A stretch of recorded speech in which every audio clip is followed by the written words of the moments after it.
સભા મંડપમાં જ્યાં જ્યાં નજર પડે ત્યાં જ્ઞાતિજનો દેખાય છે. ખૂબ સુંદર વાતાવરણ છે. કાર્યક્રમમાં વિક્ષેપ ના થાય એની માટે ઓછી વાતો કરશું આપણે, તો સરળતાથી આગળ વધી શકાશે. હવે શ્રી સ્વર્ગસ્થ ચિમનલાલ પુરુષોત્તમ ત્રિવેદીના પરિવારમાંથી કોઈ અત્રે ઉપસ્થિત હોય તો પધારી સન્માન સ્વીકારશે.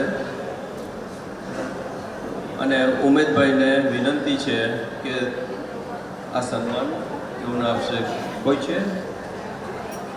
સ્વર્ગસ્થ ચિમનભાઈ પુરુષોત્તમ ત્રિવેદીએ ટ્રસ્ટી તરીકે 1960થી 66, પ્રમુખશ્રી તરીકે 1968થી 70, ઉપપ્રમુખ તરીકે 1962થી 66 અને મંત્રીશ્રી તરીકે 1948થી 49 સુધી સેવા આપેલી છે. અભૂતપૂર્વ સેવા કહેવાય, મંત્રીથી ટ્રસ્ટી સુધીની.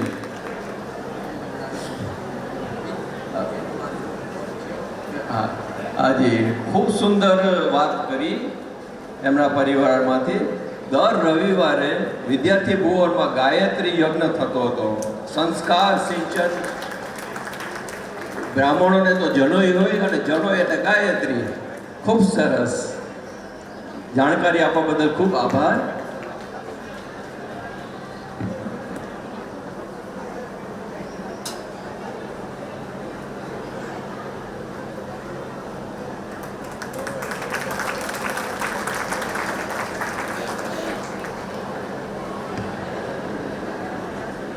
પછી સ્વર્ગસ્થ મનસુખલાલ હરિલાલ ત્રિવેદી બેંકવાળા તરીકે ઓળખાતા હતા.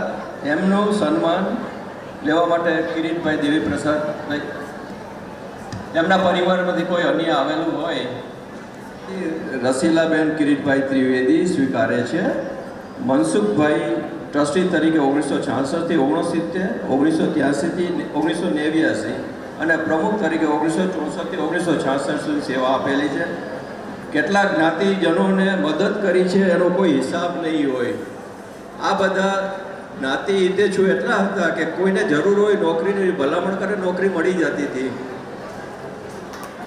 દેવી પ્રસાદભાઈ એ સ્વીકાર્યું. ખૂબ સરસ, ખૂબ સુંદર, ખૂબ ખૂબ આભાર. ધન્યવાદ.